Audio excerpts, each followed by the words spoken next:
Hi friends, ఎలా ఉన్నారు? బాగున్నారు అందరూ? ఈరోజు నేనైతే టమాటా పప్పు అండి, చాలా సింపుల్గా టమాటా పప్పు ఎలా చేయాలో చూపిస్తాను. మొదటగా ఒక అర గ్లాసు పప్పు కడిగేసి అందులో పసుపు, పచ్చిమిర్చి, ఆయిల్ ఒక స్పూను, టమాటా ఒక 3-4, కొంచెం చింతపండు వేసేయాలండి. మంచిగా కడగాలి.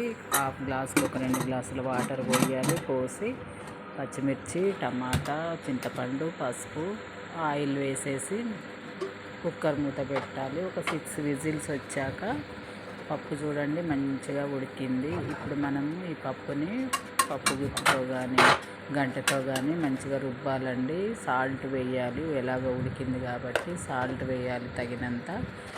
కారం కూడా వేయాలండి. కారం కూడా మన ఇష్టం అండి, టేస్ట్కి తగ్గట్టు వేసుకోవచ్చు. కారం వేయాలండి. నేనైతే కొంచెం కారం ఎక్కువగా ఉంటే బాగుంటుందని ఒక 2 స్పూన్ల కారం వేసాను ఫ్రెండ్స్. అలాగే రైస్ కూడా ఉడికిచ్చేస్తున్నాను. రైస్ కూడా వెలిగించాను. ఇటు పప్పు కూడా ఉడికిపోయింది. ఇప్పుడు మనము ఈ కారం వేసాక మొత్తం కలపాలి. కొంచెం పప్పు ఉడకకపోయినా కూడా పప్పు గుత్తితో మంచిగా రుబ్బితే మంచిగా మెత్తగా అవుతుంది. చాలా మెత్తగా ఉంటే చాలా టేస్ట్గా ఉంటుంది. పప్పు కూడా చక్కగా ఎదుగవుతుంది అన్నమాట. మెత్తపడేదాకా మంచిగా రుబ్బాలి ఫ్రెండ్స్. ఈ విధంగా పప్పు గుత్తితోటి చూడండి, చక్కగా మనకు ఎంత లూజ్ అయితే అవసరమో అంత వాటర్ పోయాలి. నేనైతే టమాటా పప్పు కానీ ఆకుకూర పప్పు కానీ కొంచెం చిక్కగా ఉంటేనే బాగుంటుంది, అందుకే కొంచెం పోసాను. చూడండి చక్కగా మెదిగిందనమాట. పప్పు గుత్తితో రుబ్బితే మంచిగా మెదిగింది. ఇప్పుడు మనము టేస్ట్ చూడాలి. సాల్ట్ తక్కువైతే వేయాలి. కొంచెం గట్టిగా ఉంటే వాటర్ కావాలంటే కొంచెం వేసేసుకోవాలి. నేనైతే కొంచెం వాటర్ కూడా వేస్తున్నానండి. పప్పు రుబ్బడం అయిపోయింది. ఇప్పుడు చక్కగా ఇదంతా కలిపి వేసి మనం ఇప్పుడు ఈ పప్పుని తాలింపు వేయటమేనండి. మంచిగా ఉడికింది. చాలా సింపుల్, చాలా ఈజీ అనమాట టమాటా పప్పు చేయడము. టమాటా మీకు ఎంత కావాలంటే అంత వేసుకోవచ్చు. కొంచెం తక్కువ తినేవాళ్ళు ఉంటారు, కొంచెం ఎక్కువ తినేవాళ్ళు ఉంటారు. ఇప్పుడు మనము ఒక కళాయి పెట్టానండి పప్పు తాలింపు కోసము. ఇటు అన్నం కూడా ఉడికిపోయింది. చక్కగా వేడివేడి అన్నం, వేడివేడి పప్పు, నెయ్యి వేసుకొని తింటే చాలా బాగుంటుంది, చాలా టేస్ట్ ఉంటుంది. నేనైతే కళాయి పెట్టేసి కళాయిలో ఒక 2 స్పూన్ల ఆయిల్ వేస్తున్నానండి.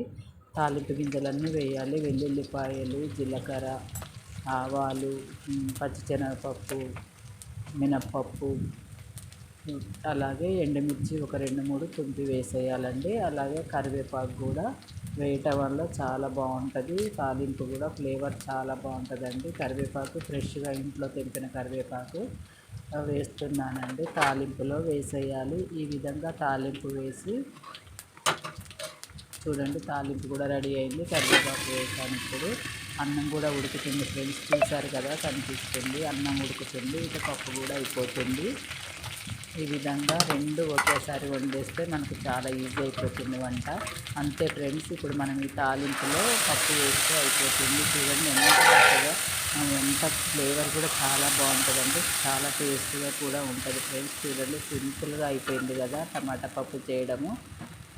చూడండి ఇప్పుడు మనం కొంచెం ఈ కుక్కర్ గిన్నెలో కొంచెం పప్పు ఉంది కాబట్టి కొంచెం వాటర్ వేసి కలిపి అందులో వేసేస్తే నీట్గా ఉంటుంది అన్నమాట. చాలా బాగుంటుంది. చూడండి అయిపోయింది. పప్పు మీకు ఎంత గట్టిగా ఉండాలో అంత చేసుకోవచ్చు. నేనైతే చూడండి ఈ విధంగా ఉంటే బాగుంటుంది అన్నమాట, కలుపుకోవడానికి కూడా.